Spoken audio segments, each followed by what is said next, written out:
Welcome to Trial by Wine. We take a closer look at crimes that highlight how fascinating humans can be. Schmidty, Swanee and Clarkey visit crimes and run them through their jury of three, debating both sides of the case to agree an appropriate, if totally fictitious, sentence.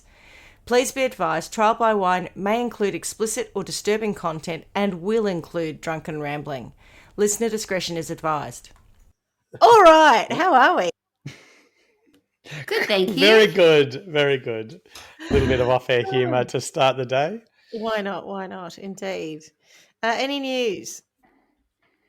I've got a bit of a story. Have you got one, Swanee? You look like you were about to say something. No, I absolutely don't. I never have any news. Okay, well, so I was driving home from work today, and there was a lady. Well, there was somebody on a motorbike, and they were going a bit slow, so I went to overtake them. As I went past, I had a look, and they were wearing a flannelette shirt, and on the back of it, it said, "Flannies get the fannies." Oh, for God's sake. And I thought, I mean, straight away, I was like, "Go on a bike for sure." But I was wondering why that hadn't made it big in the Hells Angels or Comancheros world. Maybe it has, but we just don't move in those circles. On the back of a lesbian on a bike, it's hilarious. On the back of a Hells Angel or a woman? As a I woman. think it was a woman. I'm assuming it was a lesbian.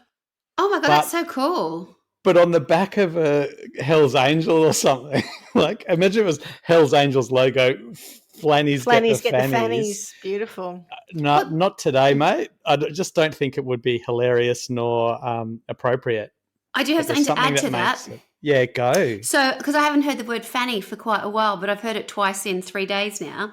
Not referring to a front bum pack. Oh, no, I am. No, not a fanny pack. Oh, you are? No. I'm referring it to like Flannies get the fannies. My brother's partner posted like pictures. They hosted like a Mother's Day festival. They all wore those T-shirts to Mother's Day. No, not quite. But in amongst all the posts, like the lovely photos and the spread they'd put on for Mother's Day, and they took them to the Southern Highlands. There was like a card, and it said, "Of all the fannies in the world, I'm glad I fell out of yours. Happy Mother's Day." And I was like, that is revolting. Base, so base. That is base. That is so base. Yeah, revolting. I was like, I don't even know. Has anyone reacted to it? I don't think they did. I think people were just horror. Oh, gross. Scream pictures of the mums next to it. Oh God. Oh yeah. Oh, and I got 3 comments. Love this. Slap right up at the head. That's what you get from me. Oh, anyway. Oh, I don't think the comments met her standard. She just put the phone away. No one with their response. They're just like, they're nothing. They'll be. So the other question is, do you reckon Flannies do get the fannies? No, I don't. Not even unless in the you're world in a of BNS lesbians? or something. What about like lumberjacks? Don't they I would know about that. Is that considered and if flannel? I was to turn lesbian, I'd only be attracted, I hate to say it, to lipstick lesbians. Lipstick lesbians, not the diesel dykes. I think if any of our listeners are lesbians, could they please do a quick poll amongst their friends and report back to us to say whether Flannies do in fact get the fannies? I'd be a lipstick lesbian. Is that your pivot? No, I can't pivot that hard. I can't go. What was the pivot for? What was diesel that? Diesel dyke. Diesel dyke, yeah. Are we going to get, I was about to say we're going to get cancelled, but from what? Right. Yeah. No, I think our listeners will probably giggle. That's right. Yeah. Right. Yeah, I don't know that I know the expression, the DD one that you just said. No, I didn't know that either.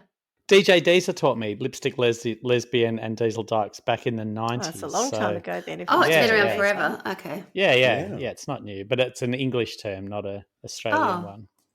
I have no news. So I suppose we should introduce ourselves. I'm Schmidty. I'm Swanee. And I'm Clarkey.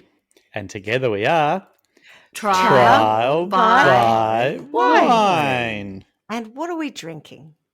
Swanee, is it pay week? Oh, yeah. Look at me living it up. Is she rich? Yeah. Oh, Mount Franklin. Mount Franklin sparkling one in a can with lime. Look at me.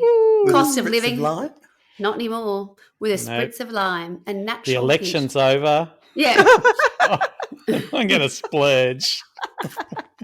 Now it's Bunnings I've got to be worried about, apparently. I was watching a thing on Four Corners last night. It's like, oh, goodness. What are Bunnings doing? They're doing the same sort of stuff that the supermarket says, but they're not being really looked at. So they're sort of going hard and taking advantage of everybody. Yeah, Well, they've been doing that for a long time. Totally, yeah. But they're like but at the same time, there was a brand expert saying basically they've got the most trusted brand in Australia as well. So everyone's kind of just leaving them to it really, while everybody else is going, hey, look over here, look over here. They're like, yeah, let them.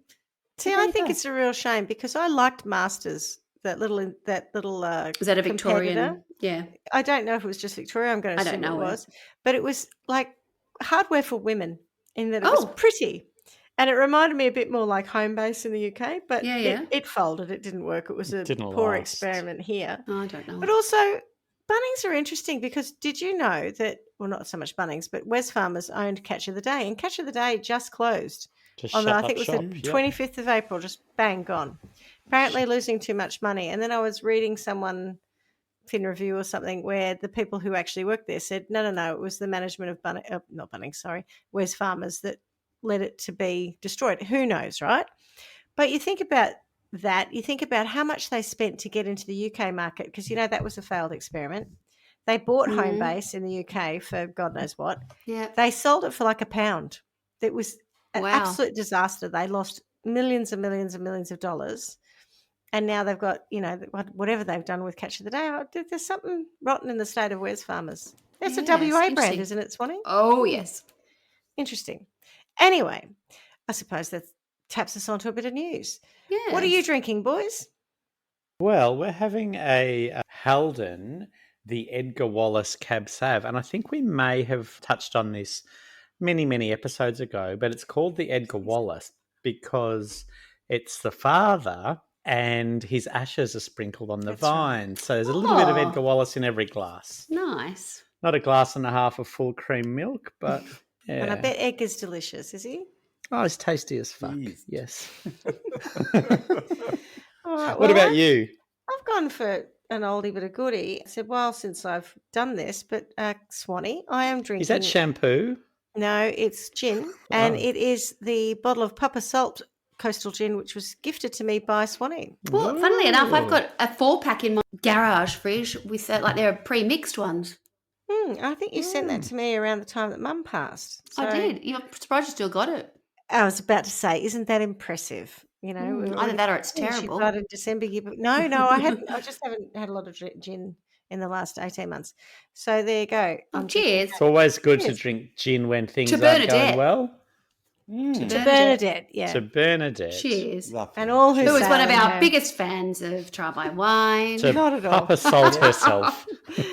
Really, really didn't like us doing this podcast. Oh, I've got the video to prove it. I know. I'm still scared. I think she's right. I think she just thought we were some kind of Joe Rogan types, and we're not really. We're a bit too left for that. All right, so shall I tell us a story? Love you too. Sure. The last time I told a story, which you may or may not recall, and I know you won't, Swanee, it was about a guy who most likely killed his wife, but there really wasn't a great deal of evidence about it. And the thing that was the hook, I suppose, for the media and the standout was that he'd been on Family Feud. That's Do you right. remember that? Oh, yes. Yeah. And he'd made a slightly disparaging remark in reference to what he may or may not have done wrong on his wedding day, being married his wife, or said, I do. Yes. Yeah. And that, I must admit, got me thinking about this other case that I knew about. So now I'm going to tell it. Is it where a husband wasn't complimentary of his wedding day? Or a husband and wife didn't get on well together after 20 years? No, it's a very loose connection, which is probably indicative of how my brain works. But I did think of this one. So my sources for this one are history.com, Wikipedia, ABC News, BBC.com, Oxygen.com, Cosmopolitan.com, WashingtonPost.com, CBSNews.com, which reported on a 48-hour special, DailyMail.co.uk, CrimeLibrary.org, Biography.com, LadBible.com. How much reading did you do? InvestigationAndDiscovery.com, Independent.co.uk, AETV.com, and ThoughtCo.com. But was Wiki in there? Wiki was the second reference, okay. Yeah. Quick question. Are you home and host? Did you read any of those, or are you just madly referencing things just in case because you can't remember what it is that you actually... No, I read all of those. Wow. There's a lot that is the same across a lot of them, but you know what it's like? You're trying to find the nuggets all the time. You're trying to find the thing that's not reported everywhere. And this is a pretty famous case too. And for various reasons, it's come up more recently in public eye again, which I'll talk about in a minute. But this is the story of Rodney Alcala.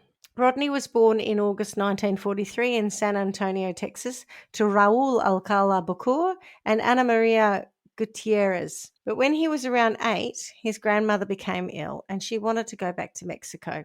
So they packed up and they went. His grandmother passed away while they were there. And then when Rodney was about 11 or 12, and I say this or that because in one version it's this and in one it's another, his father abandoned his wife and children to go back to the States.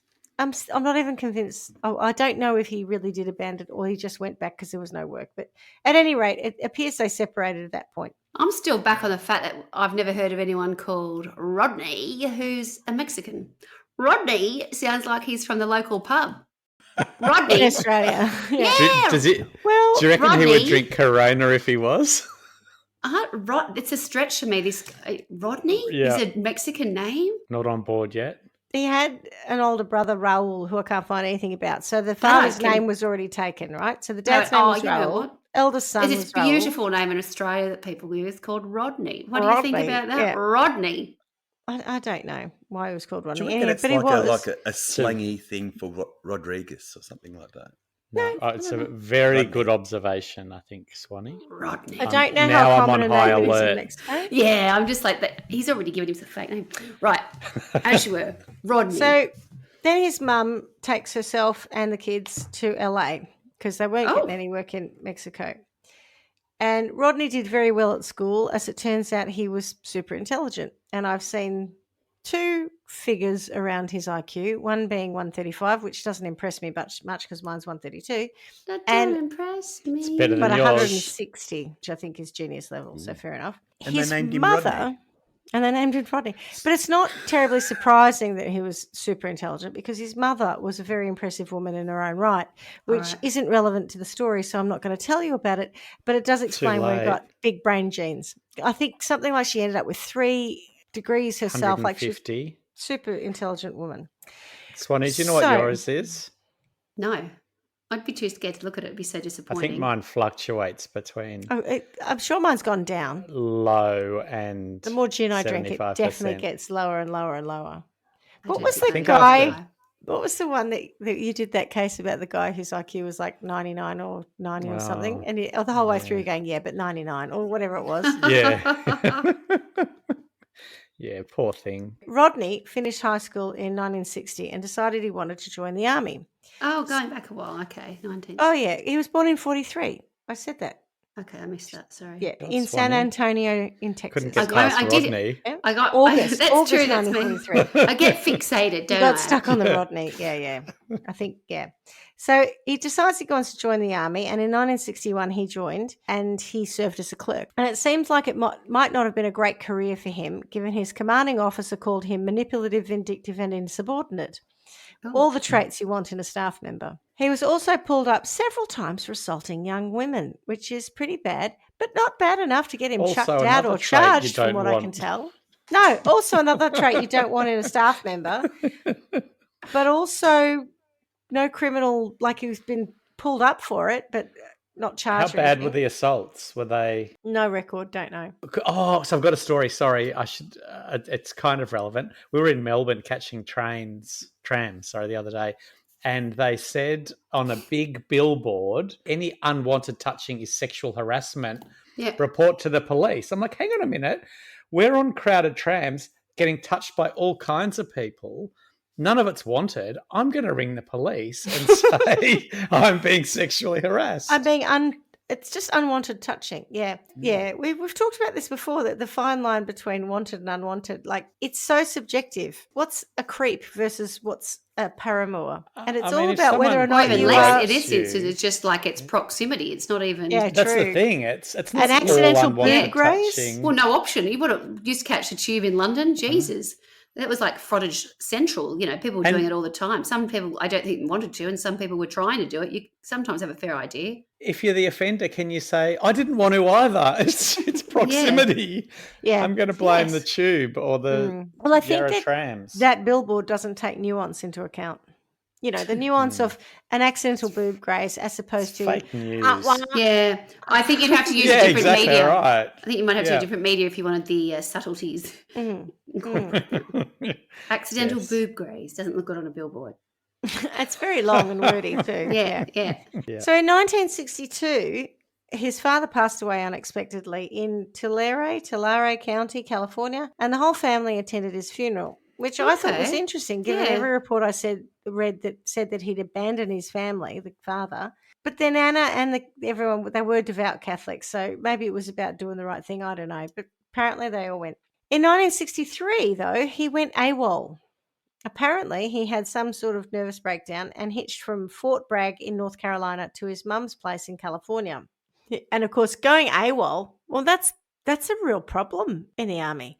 Assaulting women, not so much. But going AWOL will do something about that. So he was picked up and hospitalised, and the military psychiatrist who checked him out diagnosed him with antisocial personality disorder, and he was discharged from the army on medical grounds in 1964. You're a bit of a psycho. You're not going to be our problem. Off you go. Is he antisocial because he's gone AWOL or because he assaults women? Because I feel like one of them, which they didn't pick up on, It's not like the other. is antisocial. The AWOL, I mean, you know, sure, I don't want to be around people, I'm leaving. Less offensive than assaulting women. I wonder what it really means, though. It's a mental disorder characterised by a disregard for social norms and rules, a lack of empathy, and a pattern of behaviour that violates rights of others. Yep, so that does I'm leaning towards the women assaulting women. Yeah. That tick. So having left the army at 21, he went off to university. He went to UCLA, School of Arts and Architecture. Wow. Because he's got a high IQ. Right, okay. He's very smart. Yeah. He's pivoted. And it was interesting about his childhood because you got the impression that they were very poor. Like they went to Mexico, the father abandons them, they've got no money. But when they went back to California, Los Angeles, he was in private schools. So I don't know, they were Catholic private schools. So I don't know what the situation was, whether or not he was on scholarship or being Catholics in a Catholic system. They weren't actually paying very much. But it was a bit, you know what I mean? It's a bit odd. He was in these private schools. Anything to do with Queen of the South? Question mark, It's question code mark. for drugs. No, I don't think so.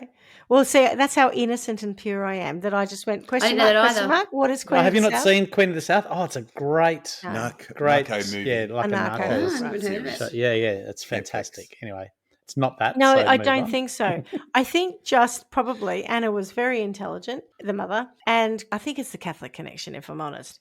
But in his last year, so he did very well at school, and then I think it was in his last year he decided to go to public school because he'd had enough of Catholic teaching. So anyway, that's just a bit of a flashback on Rodney. So he's gone to UCLA, he's at the School of the Arts and Architecture. Now let's fast forward a little in time and we find ourselves in Los Angeles, 1968. So 4 years after he was discharged. 4 years later, yeah. So at this time I thought he must have finished his degree, but maybe he was a part-timer or something because he's taken his time. Yep. In August 1968, Rodney was at a nightclub when he met Morgan Rowan, who was 16. Morgan was at the club with some friends. At a nightclub? Yeah, she was underage, yes. And Rodney convinced her that they should go to an International House of Pancakes restaurant known as an IHOP. Yum. I assume it's like, well, I had said that because they call it IHOP everywhere, but not everyone, Clarky, knows what an IHOP is because we don't have them here. I wonder if people had to hop in. I've heard of IHOP and I've heard International House of Pancakes and I never made the connection. Same thing. Yep, there you are. So I apologise for our American listeners and US listeners because you will know what an IHOP is, but I did know that possibly Clarky wouldn't know the International House of Pancakes. Nailed it, 100% did not. Got us both. So he says, let's go to the pancake parlour, effectively. Yep. And being a 16-year-old sounded like a great idea, I guess. So they go, okay, and they get in his car. And, of course, once they get in his car, he says, we're not going to the IHOP. I'll take you to where the party really is. No. Mm-hmm. And they red flag. Big red flag. They go to his apartment. And where the party really is. That's where the party is. It's not at the nightclub. It's not at the IHOP. Pancake parlour. It's at his apartment. Mm-hmm. Another red flag. Mm-hmm. So once they all get there, he drags Morgan into his bedroom and locks the door. He then punched her between her eyes with a belt buckle, tied her wrists with a tie, and raped her. Her friends I didn't. Oh, okay. We're realizing into it. That escalated yep, quickly. Here we are. Yeah. Yep. No music. I thought we were having pancakes. No welcome drinks. That's what they all thought. I thought we were having That is a pancakes. shit party. This is the worst party ever. There's no canapes. There's no hors d'oeuvres. He's just straight into a room attacking our Jesus. friend. So when you say they, was she not alone with him? No, he took the friends as well. Because So you I said think they a couple of times, and I thought, does he mean? Does sounds she like mean? at least 2 or if not 3 other friends were with her. Wow. But not in And- the her the bedroom. friends, not his. Her friends, so Her all young, but friends. yeah, her friends. So Bloody they're in the hell. lounge room and he's in Everyone- the bedroom. Yeah, everyone get in my car. We'll go to an IHOP. Ah, just kidding. We're going to my apartment. Because We we're going get to into smack the my house. bitch up. Where the party really Where is. the party really is. You guys entertain yourselves in there. I've got some good records while I beat and rape and possibly murder your friend. So he takes her into the other room and this happens. And then he's locked her in, right? And then the friends realize something's wrong and they start smashing on the door and they can't get in. So one of her friends, I think his name is Mick or Mike, goes around and climbs in through a window and Mm-hmm. gets in. And so Rodney jumps up, says, "You can have her," and books it out, right? And they just grab her and they get out of the house. And I read that there were 2 or 3 of them and they got out of the house. And then there was a couple driving down the road and she's, I think, almost naked and, like just beaten up. And this couple pick them up and they take them away. And she stayed at her friend's place and a nurse neighbor helped care for her. And she never reported because her parents were away at the time. And she never reported this to the police or anyone. And when she went back to her house the day or just in the nick of time before her parents returned, they never knew about this. She never told anyone. Jesus. Wow. And I think it was because there was a couple of things. I think she was underage in a nightclub and she thought because they went willingly to his house that no one would do anything about it. Yeah, and of its time, 60s. It still happens now. Yeah. On the 25th of September, 8-year-old Tali Shapiro was How walking to school. 8. Was walking to school along Sunset Boulevard when a guy pulled up in a beige car and offered her a ride. She said no initially, but the guy told her he knew her parents. Tali's father worked in the music business and there were a lot of people who visited their apartment. So the 8-year-old figured that was probably true and she got in the car. The driver, Rodney, told her that he was a professional photographer and that he had a poster at his home that he wanted to show her. He drove her to his house and she remembers following him into his apartment. That's the last thing she remembers because we're pretty sure he belted her over the head. Glad she remembers anything. That's good. Fortunately for Tali, to your point, or Tali, I'm not really sure. Well, I said Talia before, no? It's Tali, so I'm saying Tali. A guy named Donald Haynes saw her get into Rodney's car and he thought it was very suspicious. And he says there was this guy and he was fixated on this girl and he was talking to her. Donald himself is a father and there was something really off about the whole thing. So he followed Rodney and Tali till they got to the apartment. And of course, it's 1968. He hadn't got a mobile phone or anything. And he's like, what am I going to do now? And he thinks, I can't follow him in because if he's got a gun or something and he's as dangerous as I think he is, it's going to be a really bad situation. So he gets to the nearest phone box that he can and he calls the police and he calls it in. Wow, good on him. That never happens. I don't think that's yeah, ever I happened in one crime that we've done. Mm-hmm. Jesus. That's going to be the most shocking part of today's 196. stories. Yeah. No, it's not. But anyway. Well, do you know what I mean? Yeah. I know what you mean. But Yeah, I was getting all excited then, Swanee. I was with you until she shot us down. So the police go to the address and Rodney answers the door and he says, I'm in the shower, I've got to get dressed. So he shuts the door. Does he answer the door like James Gum from Silence Does of the he answer the Lambs? door naked or near to? Because that's what happens here. Um, He's like, oh no, I've just out of the shower, I've got to get dressed, and he shuts the door on them. I can't remember. It's a long time since I watched the film. Yeah, no, he doesn't do that. No, but he does kind of let them in and He then does run let her away. in and then he runs away and then he Yeah. So the police wait about a minute, or not very long actually, because I think the policeman said something like, you got 10 seconds and they were coming in. So they wait a little bit and eventually they kick the door in. When I say eventually, it's not very long. And they can see through, because it's an apartment, they can see through to the kitchen where there's a body on the floor and there's blood everywhere. What? Little Tali was lying on the ground with a metal bar next to her, which Rodney had used to strangle her, after hitting her over the head and raping her. When you said that's all she remembered, I'm assuming he didn't succeed in strangling her. Well, the police initially thought she was dead. So Chris Camacho, who was the attending officer, searched the property for Rodney because they thought, she's dead, let's find the perp, right? He was here a second ago. But when he went back into the kitchen, he realised Tali was still alive. So he could hear her gagging and trying to breathe. So the police then worked on her to keep her alive, in effect letting Rodney get away. Rodney get away. They wanted to right get decision, her. probably. Yeah. So he abandoned going after Rodney, and they think he went out the back door when they kicked in the front door anyway. And they saved Tali. She was rushed to the hospital, and she was in a coma for over 30 days. I think it was 32 days. But she did Jesus. survive. Wow. She has no memory of the event. She remembers getting in his car and talking to him. She doesn't remember the attack.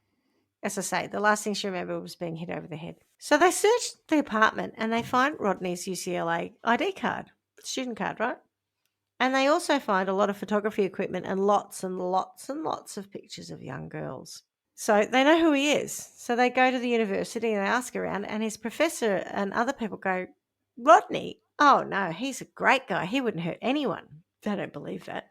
So knowing who he is from his ID, they put him on the FBI's most wanted list in 1969. But of course, it's the late 60s. So you've got TV and you've got radio, but you haven't got all the other means and technology to track people, etc. So people could disappear more easily at that point in time than they can now. So Rodney left California for New York.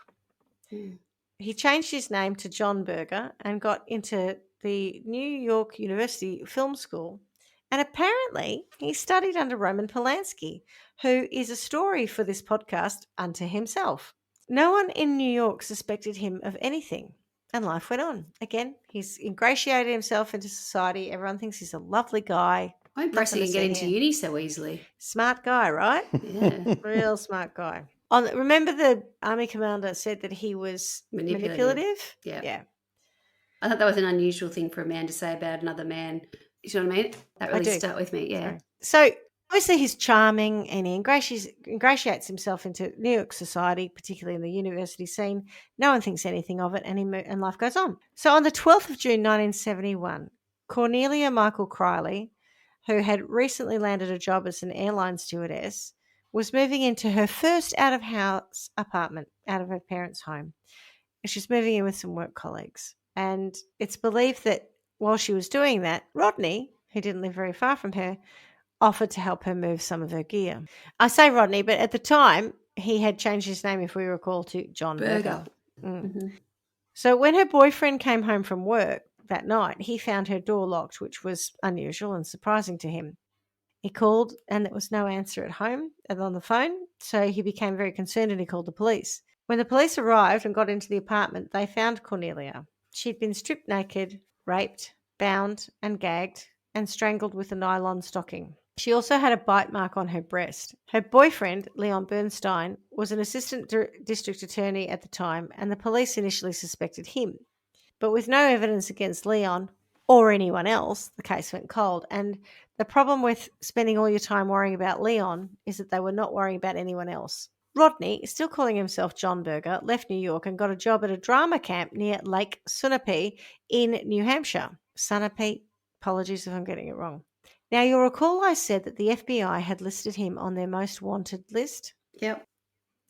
Well, this is one of those moments where sometimes I think when we hear these stories, you think, would people have done what happens next in today's world? Or are we so saturated with messages and images and stuff that we wouldn't have paid attention? So 2 young girls from the camp, the drama camp, who had, I think they were gone into this little town or little village called George's Mills to escape a storm, and they were sheltering near a post office, and they saw the FBI poster and they thought, goodness me, doesn't that man look a lot like Mr. Berger? That's right. Doesn't he bear a striking resemblance to Rodney Alcala in the FBI thing? So they call the cops immediately. And in August 1971, Rodney was arrested for the abduction and assault of Tali Shapiro. Jeepers, ladies, well done, girls. Wow, well done, yeah. End of story, I guess, yeah? Well, when I was writing this, I was like, and the end. Right. Yeah, exactly. So the Shapiro family didn't want Tali to have to take the stand because of the trauma that she'd undergone. And Fair enough. So the prosecution had to was offer 8. Rodney a deal. She was 8, and I think when it what I happened, say yeah. that was 68. So she's about 11 Yeah. at this point in Yeah. time. But they still, I can understand that. So rather than charging him with rape and attempted murder, he was offered the option to plead guilty to child molestation and register as a sex offender, which he did. He also got, I think it was 1 to 10 years with parole. And he spent 34 months in jail. So at that point, this is just What? for, because it's only for Charlie. Talia. They haven't made the connection with Cornelia yet. 100%. Yep. Right, got it. So what I have done is I've gone through a timeline of when victims are Yes. found, not the timeline of when it's connected to him, Okay. because they are two different timelines. The 1 to 10 years, It that's was- one of those random sentences we get where it could be anything. I'm just surprised because you would like to think that whilst there was a plea deal and all that sort of stuff, the severity of what he did would push him more to the 10 end, not the 1 end. Was he released on parole, or was it just, oh, that'll do? months. No, at 34 months he was released on parole. He was released on parole, yep. Not long out of jail. Is that because there was no 8-year-olds in prison? I that know, old right? chestnut. Remove the temptation, and funnily enough, we don't reoffend. I'm not triggered when there are no women around me for me to rape and strangle with their own clothes. Yeah, that's right. Yeah, Jesus. So not long out of jail, and a 13-year-old rings up the police and reports that a man has kidnapped her in Huntington Beach. He'd offered her a ride, and then he wouldn't let her get out of the car. Where's she ringing from? Oh, I'll tell you that in a second. So known only as Julie J, she said he dragged her to the cliffs at Bolsa Chica State Beach, California, where he made her smoke dope and he kissed her.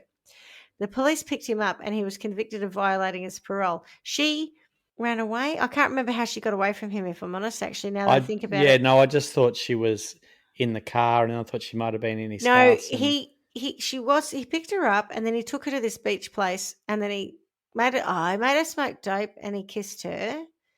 And then somehow she got away from him and she rang and reported it. Did she go, spider, and then run the other way?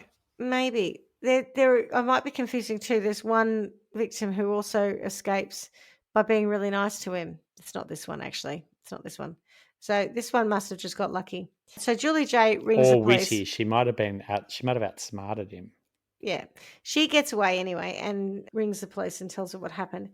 And they pick him up and he's convicted of violating his parole and furnishing a minor with marijuana. So he gets banged up for 2 more years for that. Now he does 34 months for nearly killing a little child, raping. I mean, I know that the charge was child molestation, but still, but to your second point, offence of very similar. Like, come on.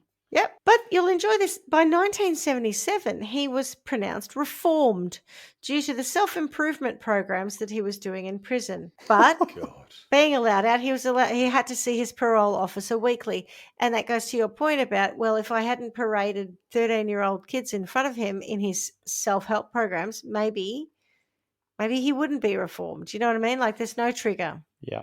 I can attend all the classes. I've got nothing else to do. It doesn't just mean comes up I'm not all going the to time, read. doesn't it? Yeah. And literally the minute I get out. Yeah. Can we just swing past the school? Oh. It's not just school kids, though. He is a pedophile, but he's a psychopath. So he gets out of prison after, being reformed. And he's allowed, because he applies for this, by his parole officer to go to New York to visit some relatives. Now, this was summer 1977 in New York. Summer of Sam? Son of Sam, at the exact same time, is terrorising New York, going around killing people. A young socialite named Ellen Hover was last seen at her apartment on the third... Fuck, I did it again. A young socialite named Ellen Hover was last seen at her apartment on 3rd Avenue on the 15th of July, 1977. Now, I don't know if you know of her, Swanee, but you'll know of some of this. She was a bit famous as she was the daughter of Herman Hover, the owner of, is it Ciro's Hollywood nightclub? Not Ciro's. It's CIRO. Rat Pack fame. Yeah. Massive Rat Pack fame, big band, swing. Maybe Chiro is Italian Chiro or something, I don't know. It might be Churros, yeah. And her godfathers were, in fact, Sammy Davis Jr. and Dean Martin. Yeah. Her date book showed that she had an appointment to meet John Berger on the day on that day, the 15th of July, and she was never seen alive again. Jesus. Now, her family hired a private investigator to try and find out who this John Berger was, but Rodney had just headed back to LA via a long and meandering road trip and reverted to his real name. Back in LA in September 1977, he got a job as a typesetter for the LA Times. And I think he was doing like wedding photography and bits of photography too. I assume background checks were not that good in 1977. But again, one of those weird things, like I was saying before, like the girls who saw a poster and recognized him and reported him, and maybe that was the conditioning of the time, but someone did tip the FBI off, pointing out that a New Hampshire drama camp counselor named John Berger had been taken away by authorities a few years back. So someone made the connection between this John Berger and Ellen Hover and the John Berger of New Hampshire drama camp fame. And so they connected it to Rodney, and they questioned him in LA, where he said he did know Ellen, but without a body, they didn't go any further, and it seems that just all kind of got closed and filed away. Oh, God. Mm-hmm. Ellen's Jeez. body was found nearly a year after she disappeared. It was badly decomposed and buried in the grounds of the old Rockefeller estate. However, there were no leads on her murder, and again, the case went cold. Oh, that's old news. We're not going to spend time on that. They wanted to, but they had nothing. It wasn't dismissive. They just had nothing. In November 1977, the body of an 18-year-old Jill Barkham was found in the Hollywood Hills area of West Los Angeles, California. Like Cornelia, she'd been raped, posed in a kneeling position, beaten and strangled 3 times with her own clothing, a belt, the leg of her blue pants, and her pantyhose. Her murder was brutal, and initially authorities thought she'd been the victim of the Hillside Strangler. As an aside, the USA had a surge in serial killers in the 60s and 70s, which some believe is linked to their fathers returning from war, but that's yet another story. And of course, the Hillside Strangler is another story, and is a weird connection and coincidence because one of his victims was a friend of Jill Barkham's and was killed a month after Jill. It was a busy time for killers, to be sure. So we've got Roman Polanski, David Berkowitz, Hillside Strangler, 3 stories we haven't covered, all of them good fodder. In December 1977, a 27-year-old nurse named Georgia Wixted was found dead in her Malibu apartment a month after Jill had been killed, and only days after the FBI had questioned Rodney in relation to Ellen Hoover's death. When Georgia didn't show up to work, her co-workers reported her missing. The police found signs of forced entry at her apartment, that's, I think, the first sign of forced entry, because we think that Cornelia maybe let him in because he was helping her move. All right, yeah. So this is the first time that we've got a forced entry. She'd been posed naked on her bedroom floor. She'd been strangled with her nylons and brutally raped. Okay, trigger warning. Her head had been bashed in with a hammer, which I read was also used to rape her, and her genitals had been mutilated. So whilst there are a number of deaths with an emerging pattern, I would have liked some more time to process that trigger warning, just for future trigger warnings. Time is of the essence. Yeah, I know. But sometimes it's That just was a pulling the lot and pull the very band-aid quick. off. Quick. Yeah, because to pull the band-aid off, right? A lot and very quick, and then the stinger's there and then calms down a bit. Okay, so the thing is, there are a number of deaths and there's an emerging pattern. But at the time, it was actually quite difficult But everyone's to see doing it. it. Well, and you have other serial killers active at the same time. And the locations are all over the shop as well. So he's killing in New York, LA, and elsewhere. We'll find out soon. So, like earlier when the FBI spoke to him about Ellen Hover's disappearance, he was questioned in March 1978 with relation to the Jill Barkham investigation because he was a registered sex offender in the general area. And they didn't have anything to link him, but they did do him for possession of weed. So he did another short stint in jail for that, but it was out by June 78. In June, yes, literally just after he was released, Charlotte Lamb, a 32-year-old legal secretary from Santa Monica, was found dead in the laundry room of her apartment complex.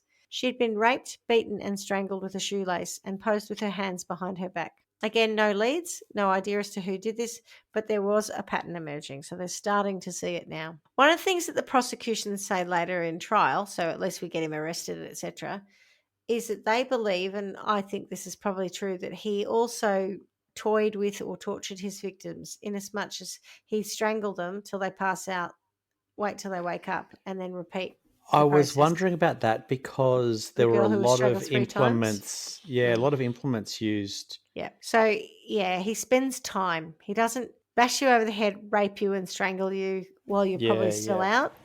He Yep. is enjoying hurting these people, these women, and girls. This is where we have a tenuous link to the last story I covered. So in September 1978, Rodney featured on The Dating Game as a contestant. And The Dating Game was basically a precursor to Blind Date. Oh, just the movie with yes. Anna Kendrick. Yes, the movie with Anna Kendrick is based on this. Right. Okay. Yeah. So they go on. He goes on Dating Game as a contestant. At this point, we believe he's killed 4 women, 4 women. He's definitely attacked Tali and the other girl. He's been doing all sorts of things. Again, background checks clearly an issue because he registered in his real name and he's a registered sex offender.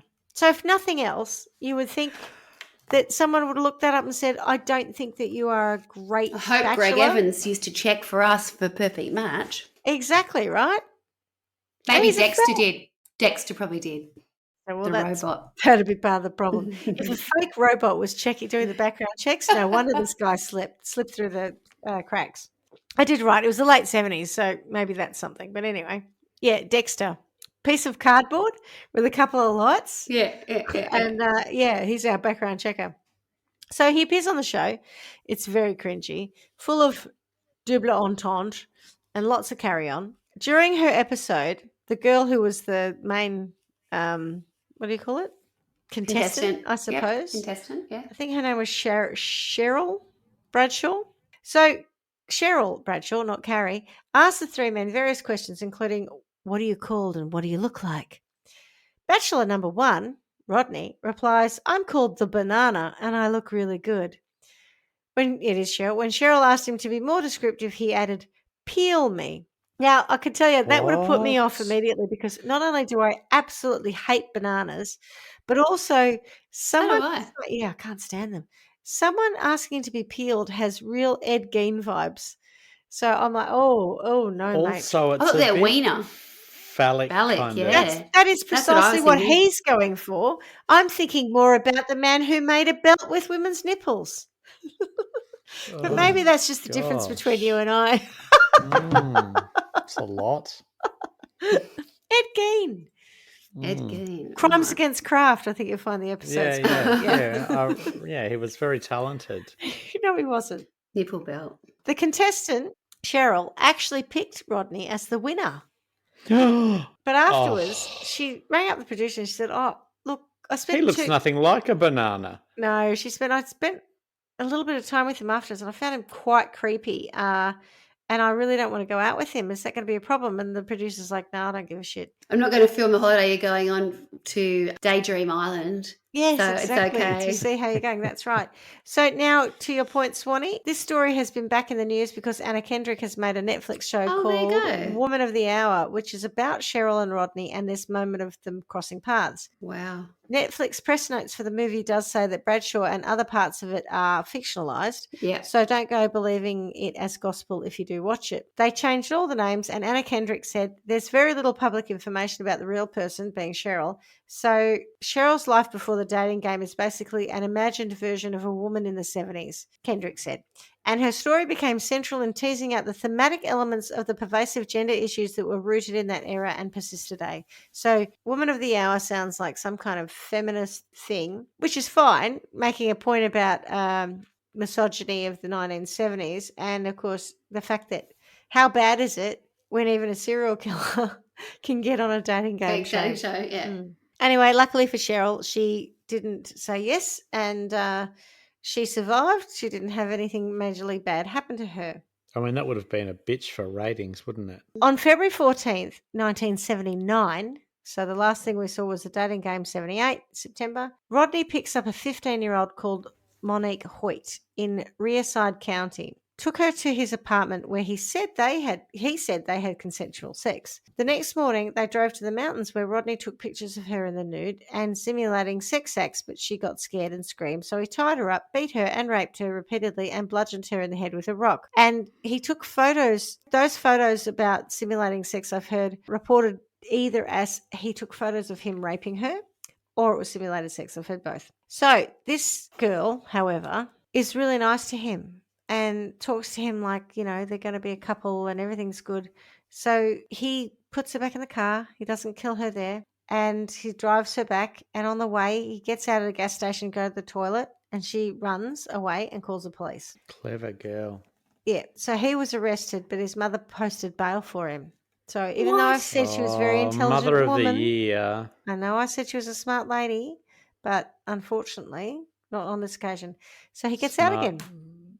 Immoral lady. I don't even understand, though, how, if you've been in jail for possession of marijuana, child molestation, suspected on multiple things, 100%. how you You even get get bail bail. after. And you get out of jail and you do it straight away. But you get bail for raping a girl and bludgeoning her, and how? How? Yeah. Anyway, it did happen though, It's and the right question to which I have no answer. Jesus, on the 13th of June, 1979, Jill Marie Parento left work to go to a baseball game and was not seen alive again. Her apartment was investigated by police and they found signs again of a forced entry and Jill dead on her bathroom floor. She was naked. She had pillows posed. She was posed with pillows under her shoulders to lift her up a bit. Like the other victims, she had been raped, beaten, and strangled. Now, of course, it's 1979 and it's pre-DNA.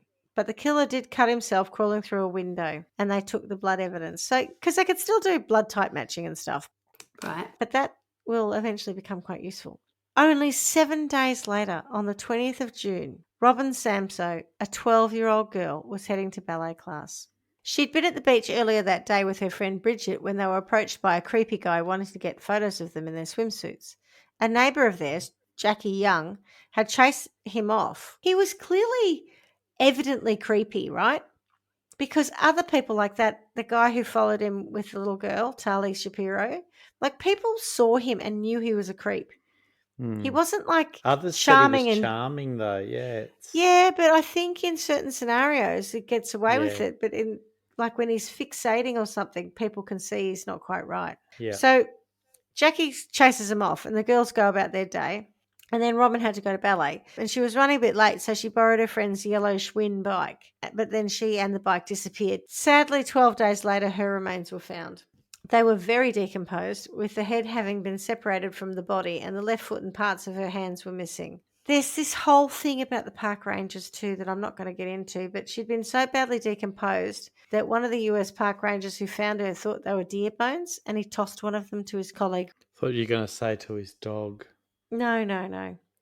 What's God. interesting about that is the colleague, whose name might be Crapper, I can't remember. Fido. She was a bit crap. I think I worked out something like 7 days earlier. So she's been missing 12 days, this little girl. About 6 or 7 days into her being missing, this park ranger found her. She observed it. She thought that could be human remains. She never called it in.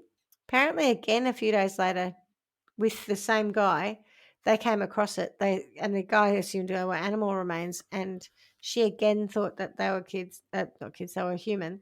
Didn't say anything. He throws this bone at her, and she's really freaked out by the whole scenario, but doesn't say anything. And then I think it was 3 days after that, he realizes that they are human remains and calls it in. So that's really Straight weird. from the vaults of career decisions I regret. It's weird, isn't it? Far out. She would be. She never, but she said not she had sleeping amnesia well at the trial. after that. Like, no, she just completely denied. It was weird. I don't understand what that was all about. Oh, Anyway, imagine the. I don't know. That's a lot. So, and everyone would know this kid's missing. Can you imagine the news in that area? It would be like day 5 hunt for little Robin Samso, you know? I'm not sure a deer bones or deer skeleton would look a lot like. I'm also amazed at young how girl's. decomposed a body would be within 12 days. Apparently, I read somewhere that they said that animals had been scavenging, but still, I'm not sure. She was missing so much of herself.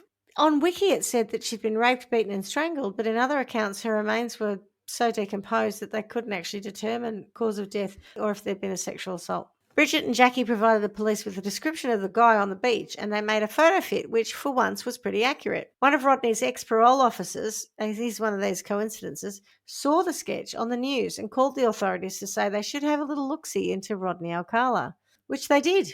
On the 24th of July, 1979, the police arrested Rodney at his mother's home and charged him with the murder of Robin Samso.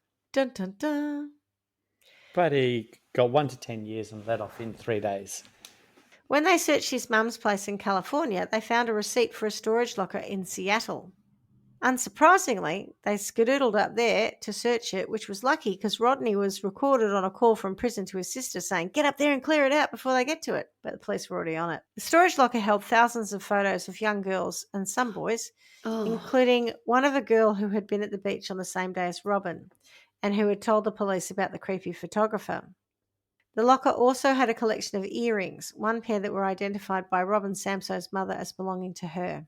So initially he was held without bail and was tried for Robin's murder, found guilty and given the death sentence. Then, because the jurors being told of his priors and possibly being a prejudice against him, that conviction was overturned in 1984. But I don't think he was actually allowed out because I think that what happened was that got overturned and they almost immediately rearrested him. Because there's a second trial in 1986, which is almost identical to the original one, but we don't talk about his priors. And again, he gets convicted and given the death sentence. And remember, this is just Robin. He's not been connected to any other victims at this point in time. Oh, Tali as well. Tali and Robin are the only known victims. And this second trial is the one where we don't talk about Tali. So again, the wheels of the legal system turn and appeals are filed. In 1992, the California Supreme Court upheld the verdict, but then in 2001, a United States District Court judge granted the appeal for the second conviction, and it was overturned. So he's no longer on death row and not a bad guy. The Orange County investigators were not going to let it go, though, and they arrest him again and prepare for a third prosecution in 2003 when... Guess what? Advancements in forensic technology start to catch up with old Rodders. Yay. So I don't think he was out of jail. If he was, it wasn't for very long, from 79 when he's arrested to now we're talking about 2003. He, strangely, didn't want his DNA sampled. But thanks to a new state law at the time, they did it anyway. And sucks to be you, Rodney, because guess what? It led to connecting Rodney to Jill Barkham, Georgia Wixted, Charlotte Lamb, and Jill Parenteau. Wow. And while he was in jail between trials, he also decided to file 2 lawsuits against the California penal system for a slip and fall incident. You know what they say, Clarky? The standard you walk past is the standard you accept. The standard you set, yeah. That's right. And also, and I think you'll enjoy this, for refusing to give him a low-fat diet. Priorities. Dust. He wanted dust. High fat, they low wouldn't give fat. him dust. He could just exercise restraint. Yeah. It's probably Cake, what but they said. It tastes so good, we'll put it down as low fat. Do you remember that from Little Britain? I do, yeah. Love Dust. it. Anyway. Dust. Every time I go on a diet now, when someone says, "What are you eating?" I go, dust. Dust, yep. So the California prosecutors decided to join the Robin Samso charges with the 4 other murder victims. The defense contested it, surprisingly, but sucks to be them because the California Supreme Court said, nope, you're going on trial again. And that's what happened. In a classic serial killer move, Rodney decided to defend himself. Oh, brilliant. He's smart, so... He is very smart, and that's the problem. I know we've had the diagnosis of, what was it, antisocial personality disorder, but I'm going to have to say narcissism sits in here somewhere. Why? Yeah.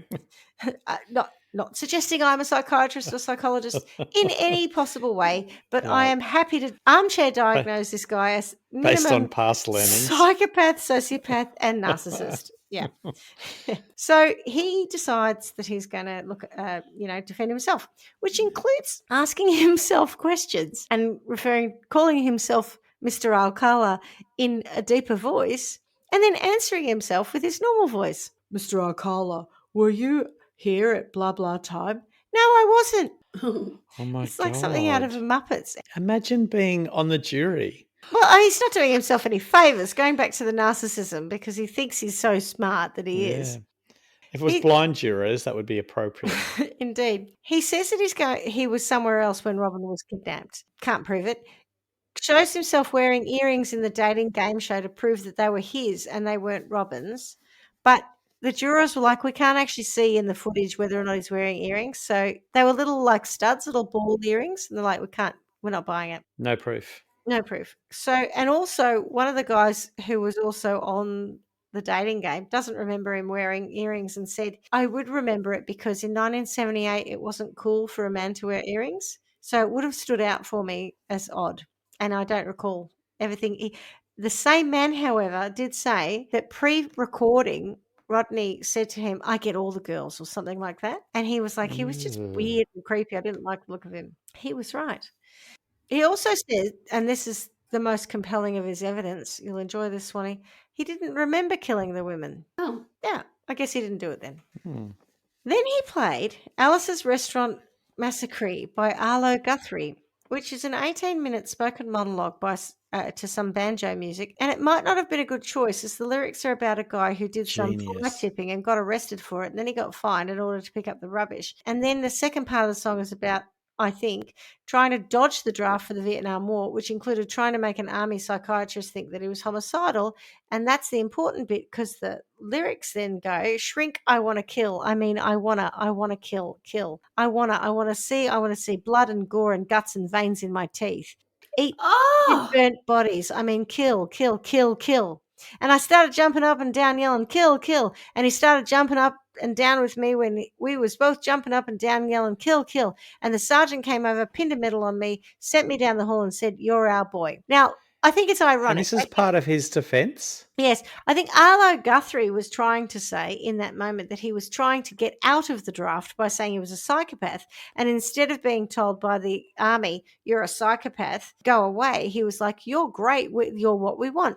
I think he was trying to make some statement like that. But instead, of course, he plays something to the jury in his closing statement that basically says, I'm a fucking psychopath. Yes. Yeah. So unsurprisingly, the jury convicted him on all counts of first-degree murder. And he was sentenced for the third time to death in March 2010. Bearing in mind, his last known crime was 31 years earlier.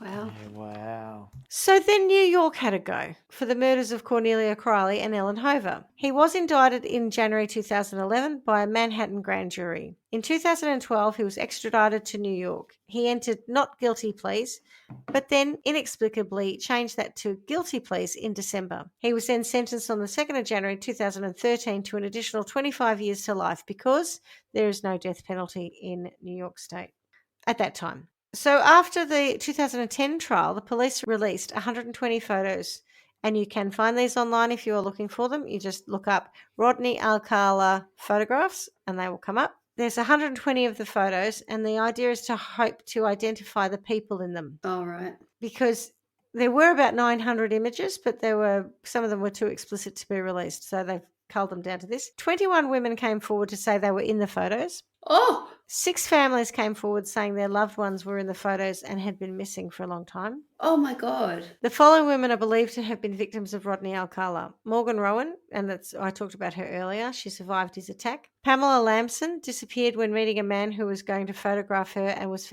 her body was found in Marin County. Police are reasonably convinced she was a victim of Rodney. Christine Thornton. Now, she disappeared in 1977, and her body and that of her unborn child was found in 1982. Her image was in one of the photos in his locker, and her remains were eventually formally identified using mitochondrial DNA in 2015. From the time she disappeared, her sister tried to find her. She put all of her energy It's her life work, when she wasn't doing other things, trying to find her sister. And she would ring up government agencies saying, is there any movement, any record, has she had any payments, all this sort of stuff. And she said herself words to the effect that it was sort of staring her in the face that her sister wasn't alive anymore because no one had seen anything or heard anything of her for such a long time, but she didn't want to accept it. And then when they released these photos, I think I read that her son saw them and rang her up and said, you need to look at this. And she saw this photo and recognized her sister. Oh, God. Yeah, and I think it was one of those like Ancestry.com type things that they put the DNA through, and then they were able to formally identify the connection between her and her sister. And her sister had been 6 months pregnant at the time of her death. So Rodney was charged for the murder of Christine Thornton, but he didn't stand trial as he was too ill at the time for extradition. There are a series of other cases that police believe are linked to Alcala, and in some cases, people estimate he could have killed over 100 people. Rodney Alcala died of a heart attack on the 24th of July 2021, aged 77. He never helped the authorities identify anyone or admitted to any crimes other than the 2 New York murders. And that, my friends, God. is the story of the dating game murderer. That's horrendous. Don't really know what to say. That is off the charts, really. He's a bit like I've never Israel heard of him. Keyes in that kind of, Israel Keyes in that kind of just traveling around. And he was described as a sexual predator who, not just like a murdering sexual predator who the hunt of people was as exciting to him as the actual act of killing. There's a little bit of Red Ripper in there too, isn't there? Just that getting away with it so much. It's interesting because getting away with it, but not getting away with it, like getting pulled up for minor things when he's under their noses the whole time, basically. And he's just pulled up for like a bit of dope here or, a bit of that there. And even like he should have just been in jail for a minimum of 15 to 20 years for that first offence. Yeah, That's the thing. That's the bit where I mean, God, he just gets. Fuck's sake. I know what he's doing. Not obviously all of them together, but God, there's enough there. It's shocking, isn't it? Was there ever a single man that he murdered? Not that we know of. I think and I'm not even quite sure why he targeted women because there's nothing to suggest he had a bad relationship with his mother or sisters. They actually alibi him or try to alibi him for Robin Samso's murder. They say that he was on the phone. He rang his sisters from the mother's house. The phone records do support that, but we don't know who actually called who, right? Yeah. But there is a thing that he apparently talked about killing Robin Samso and what he did in jail. And they brought the 2 cons that were in with him who obviously said, he's been telling us this. Yeah. And one of the things that he said is that he'd put that yellow bike behind a thrift shop or something. And they went to, and the owner of the thrift shop said that he had found a bike there. So there was enough that was lined up with the things that he had said that he had done. Because I think he said, I didn't stab her, I strangled her or something. And it's like he was telling these guys, he was correcting misinformation in the press or something. And it was indicting him the whole time because it's like, well, he knew because he did that. I'm confident he did it. And his mother and sister's alibi was just very misplaced loyalty. The flip side is they were terrified of him. Not sure. There's nothing about their relationships. I didn't get into any of that. He seems to drift around a lot. He goes from California, he goes over to New York, he goes to Montana, he's got a locker in Seattle. Like he's all over the shop, traveling around killing people. And that's the point, right? He could have killed countless of the people in those photos. We just don't know. So how would you sentence him? I've got an idea. But we really don't know why he did any of it, do we? Just that he's a psychopath, is he? Yep, pretty much. I think they make out that his father abandoning him at age something between 8 So I'm and so glad 11. that he took it out on women. Yeah, great. Exactly right. So I feel like there's something else. Maybe there's a whole other backstory that we don't know about, or just he's a psycho. Don't know. I don't even care why he did it. He shouldn't do it. It's the whole motive thing. That it could The be motive that sort of thing doesn't where justify it. It just sort of tries to explain it. Do you know what I mean? Yeah, it helps you try to understand or rationalize it a bit. Yeah. But I just can't get my head around the fact that he got away. Like, it's not like he wasn't, he got away with it, wasn't caught until the end, and then they unpacked it all and worked out what he'd done. They had glimpses into this along the way. Yes, that's it. That's what makes the story interesting is the wrong word, but hindsight's 2020. But there's so many opportunities, it feels, for him to have been banged up to rights well before. And look, they do talk about this in quite a few of the articles, and that I think on the 48 hours thing that the police are saying we didn't have the technology that you've got today. We didn't have the DNA. We didn't have those things. I mean, it's kind of remarkable. One of the earrings, I mentioned that he kept trophies. So he kept earrings. And so the ball earrings were associated to Robin Samso. There was another pair of earrings that they did find traces of DNA on, which they believe belonged to Charlotte Lamb. So they've linked those earrings to her. We don't know who else owns any of the other earrings. It could be victims. It could be other victims that we don't know about. In 1977, 8, 9, when those police are doing the investigation, they don't have the power of the internet. They don't have connected databases. They don't have all the things, they don't have DNA. They don't have all the things that we have today, which is why I found it really interesting that those little coincidental moments, like the two girls who are just escaping a sudden shower in the rain, and they go to the post office and they see their camp counselor's photo in front of them, and they report it. They do something about it. That's the extra bit. It's like, and then the parole officer going, that looks a lot like that guy that I paroled 5 years ago. I'll just get on the blower and say, have a little look at Rodney. That photo fit looks a bit like him. Yeah. Do you know what I mean? Like, and the man who says, I've just seen a kid get in a car and it doesn't feel right to me. I'm calling it in. We say nowadays. You've got to love those little gems. Yeah. We say nowadays, if you see it, what is Report it. See it, say it, or See something it. like that. Yeah, see it, say it, yeah. And yet, see it, say it's been happening for quite some time. Possibly more in the olden days. I mean, I know we're not talking olden days, but No. the 60s was old enough, 60 years ago. Now I feel like I should be reporting other people's unwanted touches in public transport.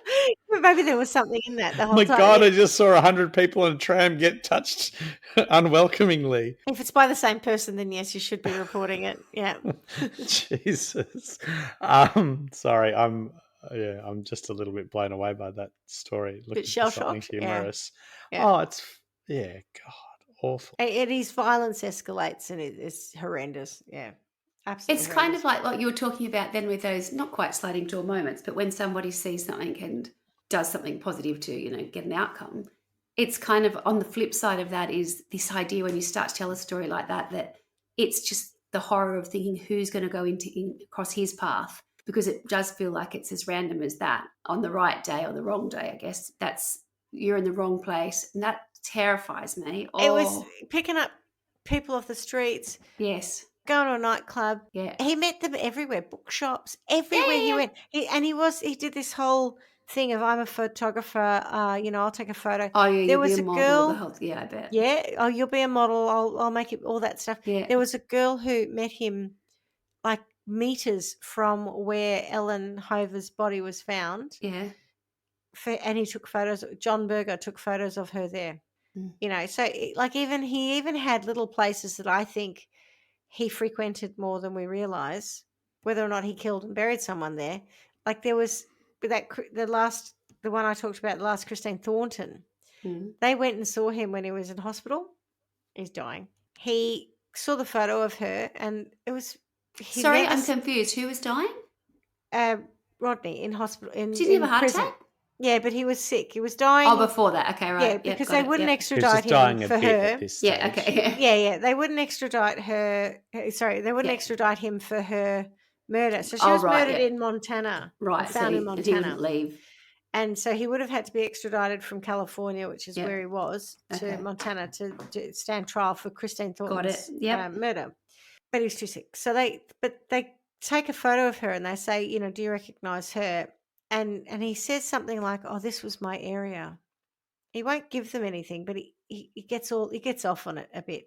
This is my area, Oh, I might have met her, but it's my hood. He what? He just sounds like awful. A killing ground. And I hate that he lived to 77. That really annoys me too. Me too. Mm-hmm. So I've got a punishment. It comes from Britannica.com. Oh, is it a classic? Oh, it's a classic. Depends who you ask. It's called scaphism. It was apparently one of the worst and most painful skin-crawling methods of torture. Oh. It was described by the Greeks as a punishment used by the Persians. And if they are to be believed, those Persians were insane. They were pretty rough, yeah. In this form of execution... Once you've had Persian, there's no other version. In this form of execution, take note, It's not going to end well for him. The accused was trapped between two boats. It's not going to take 41 years either. The accused was trapped between two boats or in a hollowed out tree trunk and force-fed milk and honey. I mean, that sounds all right. No. What's going to eat him? Except that the milk and honey diet eventually caused horrible diarrhea, which stayed within the wooden enclosure. The unfortunate condemned was smeared with more milk and honey and left out in the sun or near still water. And this reminds me of that episode where bugs and things were coming, where bugs would be attracted to the muck and rot and sweetness. The person would inevitably die either of dehydration, exposure, or bite and sting wounds. What the hell? Yeah, That's that's pretty what nasty. That's what he's getting from me. When in his timeline are you going to give him that one? Hard dose of scaphism. How did you find that? Googleized it. Well, I mean, I think it's got to be at the point where he is convicted of these things because it's a punishment, not something to stop him from doing what he's done. Pre-empting it, yeah. Yeah, no, I'm going, righto, if you've really done that, I'm not going to leave you on death row for 40-odd years until you die of a heart attack. I'm just going to scaphism you. You decide how long that takes. Yeah, and I think I might just upset him by putting him on a high-fat diet from the minute he goes into jail, regardless of whether it's trial 1, 2, 3 or 75. Yep. I'm going to put him on an incredibly high-fat, incredibly high cholesterol diet and force him to smoke 25 cigs a day. No, bring on that heart attack. And so that he has his Oh, I heart don't attack. like that. He might enjoy the cigs. Can he find it some other way? But he did well. He didn't like the. We know that he didn't like the high fat. Could he just eat lard? I think the high fat diet that's should what be he's- sufficient like in getting it quickly. Every drink he has, Like it's with not the foie water, gras. it's lard. Like force feeding the geese. Yeah, nice. Yeah, we'll force yeah, feed that's him a good idea. Is it Yeah. duck fat or geese? until he has a heart attack. Yeah. What is it, duck or Geese. geese? It I is think geese. it's geese. It is, yeah. So Swanee, are you just gonna get a what do you call it, a plunger and just force feed him? Is that? I don't know. I find this terrifying. I really do. Yeah. There's a couple that we've done like this. We haven't done like this one for a while. But it sort of speaks to that period of time where people were just out doing what they wanted, right? Getting off scot-free, under the radar, taking girls. Just easier. I mean, it wasn't focused on prostitutes. It was just, this guy's just whoever, people that he'd come across. And I do get the impression, and had a couple of photos, that I saw him described as being charming, and he wasn't bad looking. No, he wasn't bad So I looking. think he didn't give off that kind of, I guess he may have behaved creepily in certain I think situations. some people picked up on it, Yes. but a lot of people wouldn't. But if you weren't interacting with him or whatever else, I think he would just come across as a cool, well-presented That's what I saw. young man. You can imagine he's like a cool photographer. He's not bad looking. You could see. I think I read that he's been likened to Ted Bundy because he's not bad. Yes. Yeah. You're not looking at him going, oh, you make me feel uncomfortable by your appearance to start with. That's the thing. Your defenses are already slightly down because you're like, oh, he just looks like a normal good guy or he's charming or whatever else. You're not thinking, oh, God, you're weird and you're going to do something weird and creepy. Yes, I understand that he was creepy towards some people and they got that, but I don't think that that'd be the first impression you'd get. No, he would have to do something to elicit that. He was creepy towards the end. Yes, too. he's weird and creepy. Oh, towards the end. That is, oh, my word. And, I know sometimes you get a haircut, and I'm probably the worst one for this. I've had the same hairstyle, and Carla can attest to this, for the better part of 30 years. Good. So sometimes you get something and you think it works for you and you stick with it. But Rodney, you should have cut your hair, mate. It's a hard no. Oh, Rodney. That's That a looks like an hard old no, lady mate. at the end, doesn't he? You Like look, ringlets. he looks like a Horrendous. dirty Although pedo. the photo of him when he is dying or very sick in hospital, his hair is cut. And he's Oh, quite hard to recognise at that point. Yeah. yeah. But I think he probably killed a lot more people than Yeah. are known. I think he had ample opportunity and he had a zest for it, and he's just a sick fucker. And I think he definitely killed a lot more people. I know it's probably not fair to put this on the police/legal departments, but I do feel a little bit let down by them in this case. And I can't kind of point at any one. We've done things before where people have behaved with incompetence, and there's no It's one that sort of defective stands Yeah, out. yeah, And there's no one that stands But- out in this, but you're But I right. just think, my God, and we have also discussed the I agree with that. importance of keeping priors out of cases for a number of reasons. But fuck me, chuck all of these in the cauldron and sentence him on the collective nature of what he's done, because I don't want him sentenced on individual crimes No. that are all connected. He's got a body of work, right? Yeah. Yeah, like just, stop Jesus, a looking at them in portfolio. isolation. Yeah, it is. It really is. It totally Jesus, is. yeah. I He also, I expect. didn't tell you, but he wrote a book. He Of course he basically did. tried to say that he was innocent and he was They fit up always or something. do. But who gives a shit what he wrote? Hmm. Yeah. Yeah, shut up, idiot. It was just the portfolio made me think of it, the body of work. It's so strange because in many respects, I sort of romanticize, I guess, the late 60s, early 70s, and that as a time where you think, oh my gosh, It wasn't imagine. safe. Oh my God. If there's one thing I've learned from this, and it's Podcast. certainly in America as well, I wouldn't want to be in California. I wasn't Fuck. kidding when I said there was a spike of serial killers. Yeah. I think Golden State Killer. Yeah. Golden State Killer was prolific. There was the one The up Symbionese army or something like that. That was around about Patty the same Hearst, time. yeah. And they Yeah. were talking about that there had been a massive upkick, or what do we call it? Uptick? Yeah, Uprise of serial in killers. serial killers. And yeah. I heard someone the other day in a podcast I was listening to talking about they think it's related to veterans coming back from World War I and World War II. So they come back with PTSD and they Right. probably violent Mistreated, or yeah. whatever. Well, that's the assumption we're making. Yeah. Or they don't come back at all and the kids are raised with, a single parent family who's probably too busy working and not paying attention to them. So there's a suggestion that 50s, 60s, 70s had this big upswing. He was born in 43. So, but there's nothing to say that his father had served at all. It He's could born be in more the 43. depression. It could be any number of things. That's couldn't it? right. So he might have done World War I, but there's nothing to say that he was impacted by Yeah. that. He might have been impacted by poverty, but then there are lots of people impacted by poverty in the world today who aren't running Stretch, around yeah. murdering people. Yeah. Certainly a lot of Mexicans who are, and a lot of Mexicans who aren't swapping from one side of the border to the other and have the ability to move. That was quite Even more interesting. Mexicans who that aren't freedom. named Rodney. Well, there wasn't a wall in those days. No, but this idea that they were in, was it Rodney. San Antonio? and He stuff, wasn't ended up really in a LA. Mexican. His name was Rodney. Yeah. We all know he wasn't really Mexican. I assume that, the grandmother wanted to go back to Mexico. Yeah. Yes, but even that idea of going back, there's lots of people who they can't. Like, you make one movement one way and then you make the best Yeah, of that. that's it. The fact that they went back again and that then the dad left and then the mum still got the kids to LA. There's some movement that I just don't quite get. It's sort of like they're poor, but I'm not sure they were poor, is my Queen point. of the South. Yeah. I don't think it was Queen of the South. I think it was, they might not have been poor, but when he couldn't get work in Mexico, he went back to, it was just Yeah. weird. Even that whole abandoned by him. They went to his funeral.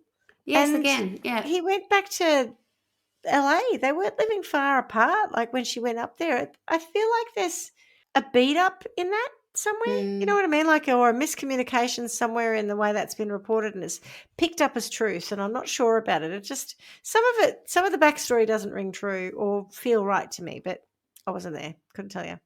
Come on, Swanee. How about this? He's traveling one day and he comes across a man who says, do you want to come to my place? Lay your head down, have a rest. Best Comes party. to my in for a town. party, Oh, yeah. Yeah. Best party in town. And he goes back to the guy's place and the guy's got this big trailer out the back. And the guy's got a girlfriend, if we recall. And he's got some dogs as well. And he says, come out to my trailer out the back. And he opens it up and he pushes Rodney in and he puts him in a chair and he, let's face it, secures him to the chair. This relates to a story that I've done. I presume that I can't remember. It is. I'm waiting for you to remember it, yeah. I know. I thought I did for the toy and he box, whatever plays it was it- called. Yes. He plays a tape for him and he plays Yeah. a tape saying, this is what's going to Aw. happen to you. How about we introduce Rodney Yes. to the toy box killer? The toy box killer. Yeah. Great idea. I think They they're could both match made in stamp heaven. each other out. That would be ideal. Well done, Schmidty. Yeah. Nice and tidy. I approve. All right. We got there in the end. Well, sorry about that. I know it was a bit of a Debbie Downer, but A bit. I kind of like these saga ones that go on for ages, but also with the twists and turns and stuff. I know that sounds a bit sick, but you know. No. It was That's why heavy I on like the the true genre. crime, less so on the comedy. Well True. done. Yeah. All right. Well, thank you for joining me for that. And as we say every week, miss you already. Well done, Bye-bye. Schmidty. Bye. Ciao. Bye. Bye. Thanks for listening to Trial by Wine. You can contact us at trialbywine@gmail.com. Please rate, review and subscribe to Trial by Wine on Apple Podcasts or wherever you get your podcasts. If you'd like to support us, you can become a patron at www.patreon.com, Trial by Wine, or visit our website www.trialbywine.com to donate to us. Your support will help us cover many more cases and apply wacky sentences. We really appreciate you listening and hope you tell everyone about us.